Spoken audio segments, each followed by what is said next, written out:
everybody, and welcome back to my YouTube channel. Thank you for subscribing. We're slowly building this thing up and I love it. It's a lot of fun. I've really enjoyed doing these. You know, put in your comments. I'd like to see what you want to see. So yeah, welcome back to the YouTube channel. This is exciting. Today, I'm going to do something that I have been doing for the last 45 years. Once a week, once every 2 weeks. And that is signing autographs for fans who have written me and sent pictures. First, the most important thing is if anybody does do that, put a stamped, self-addressed envelope, and you're better off getting a return, getting your pictures returned. Because in the old days, they used to send stuff and I had to make the picture up. I had to try to figure out what the address is, and it was very complicated. But pretty much everybody today does send a self-stamped envelope to send it back. So that makes it a lot easier for me. This is just last week. These are things that have come along. And they also send letters. I'm gonna start. I looked through some of the letters. I'm gonna start with this one right here. Why? Because when I first came out, I got so many letters of young people who are suffering with their identity. And you know, suicide is a big, big, big problem. It's 9 times higher than the general public in the trans community. And I got, a bunch of young people who said they were gonna commit suicide, but they saw me coming out. That gave them the courage to stick around, and life is good. And I got a lot of those. And of course, here today, years later, I just looked at this one. I am 21 years old and I am from a very small town in Tennessee. I am a huge fan of you and your work. I have always had a huge passion for the entertainment business.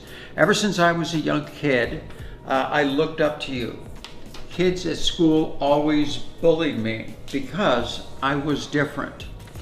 Little did they know, the reason that I was different is because I was gay. I always turned to you and many others in the business to keep my mind off the bad things in my life. And now I am openly gay to everyone in the world. Anyway, I get letters like this, and it just you kind of realize the impact that you can have. And I'm happy this individual is doing better. And thank you for the letter. And so it sent some pictures. Actually, I have no idea where these people get these pictures off the internet, but all kind of just headshots to be able to sign. Anyway, cute shot, cute shot.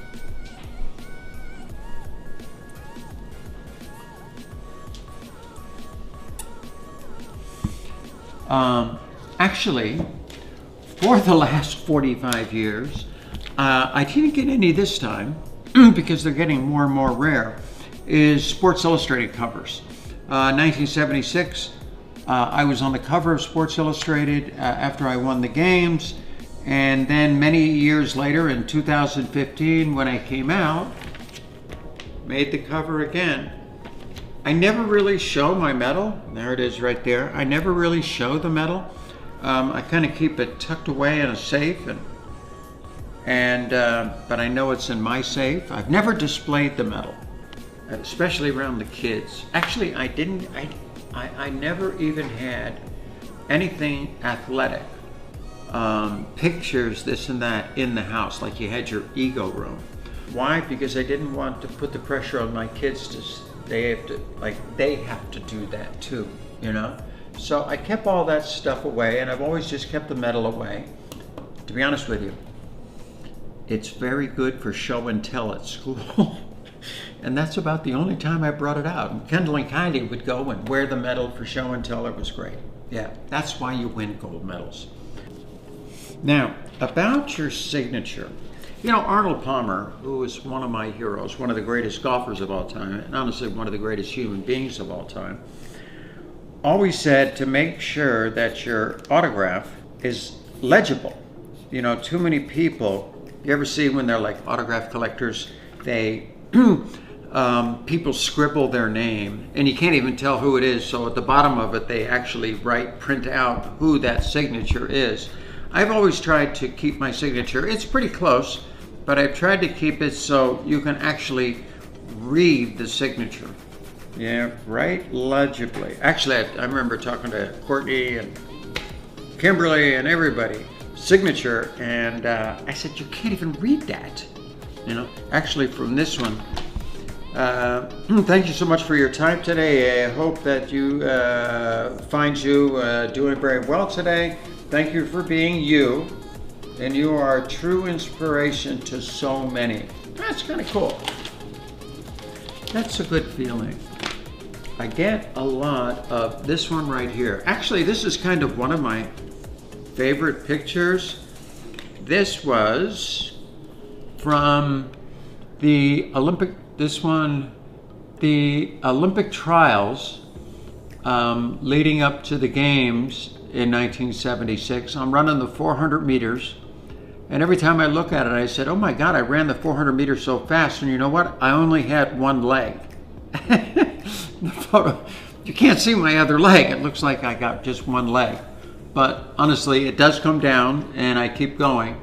Ran 48.1 that day in the 400. Was very pleased with it, but it's kind of a studly kind of shot. Yeah, I like that one. This is the picture just as I crossed the finish line, and I'm looking up at the scoreboard to see what my time was. Kicked butt in that race. Still very proud of all of that. People do comparison shots. They make these things up. Kind of a before and after shot.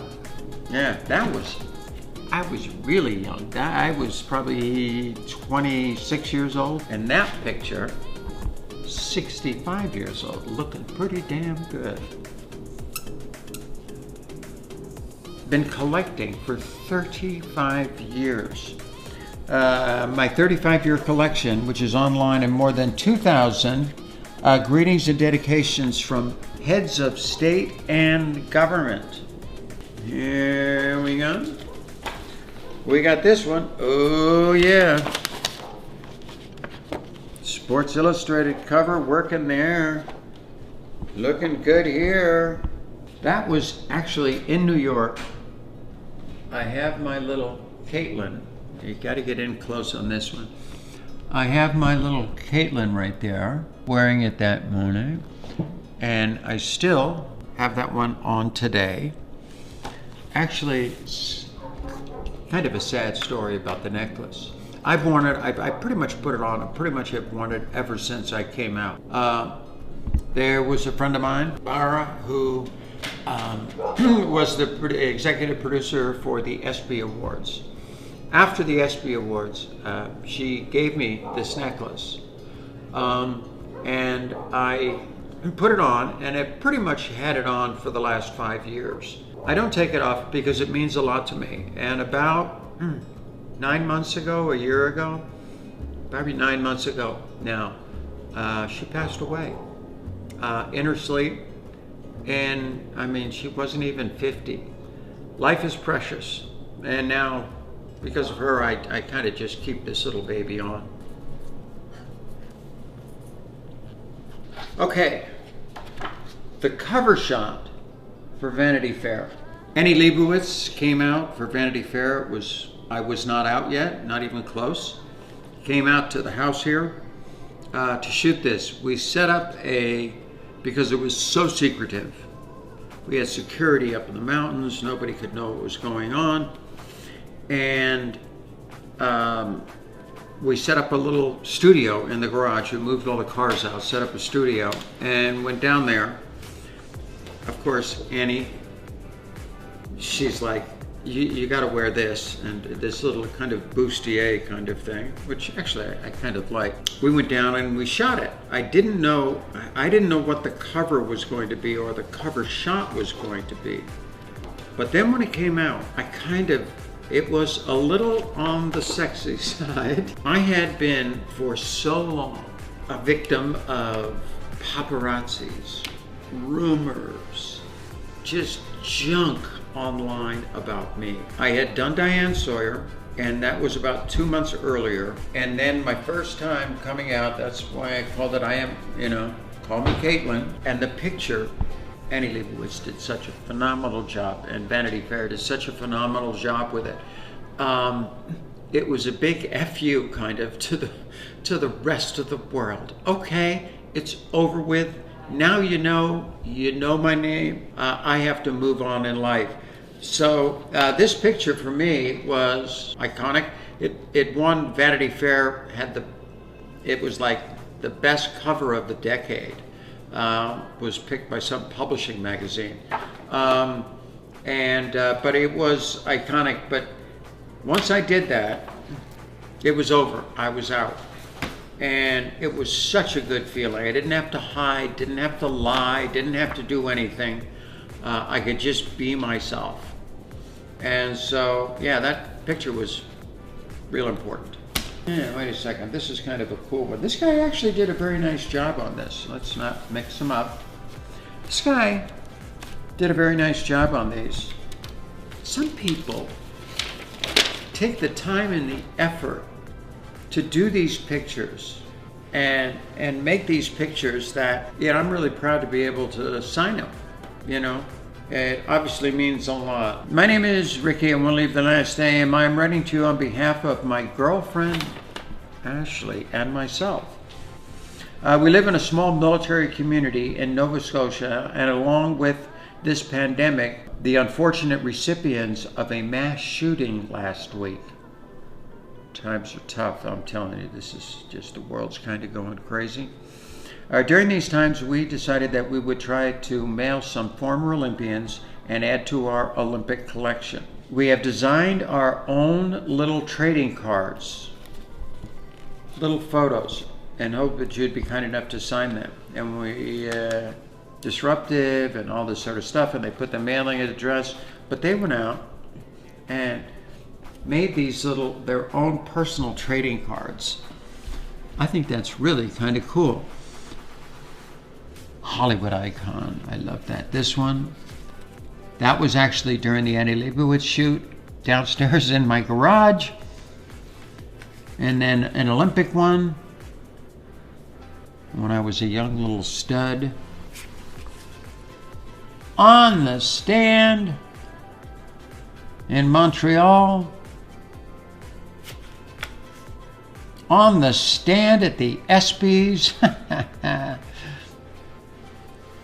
That was the speech at the ESPYs.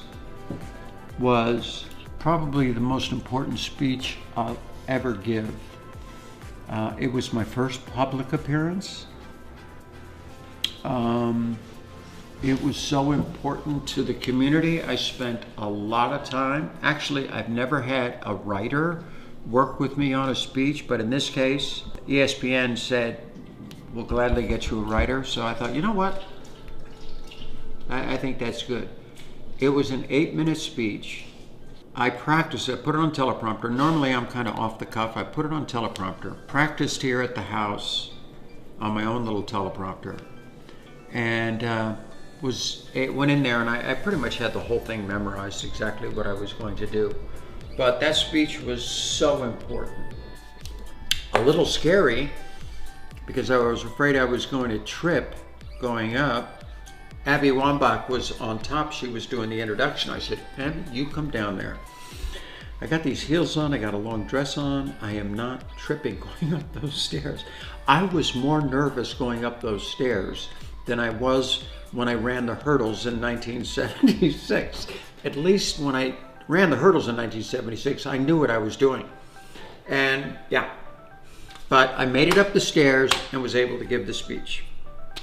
I even get to sign, and I get actually quite a few of these, baseballs. Now, I never played baseball. A little bit as a little kid, but never really played baseball. But people are big collectors of signed baseballs from all different, not just baseball, but all different things. All I can say is I'm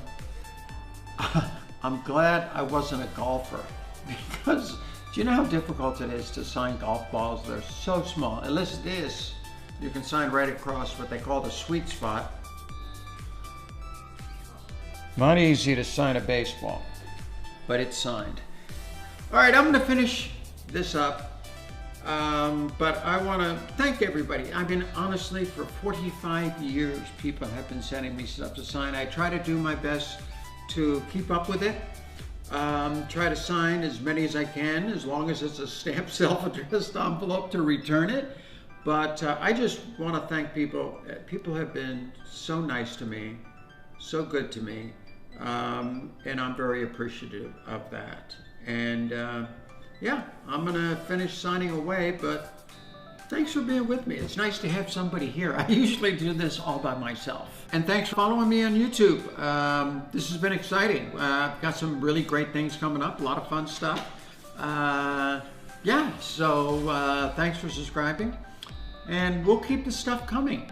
You know, it's amazing when you do something like this. Oh my God, what am I gonna do? And then once you start doing it, you find so many things to do. So actually, I'm very excited about things coming up. So thank you for subscribing. Thank you for watching. We'll see you on the next edition of my YouTube channel.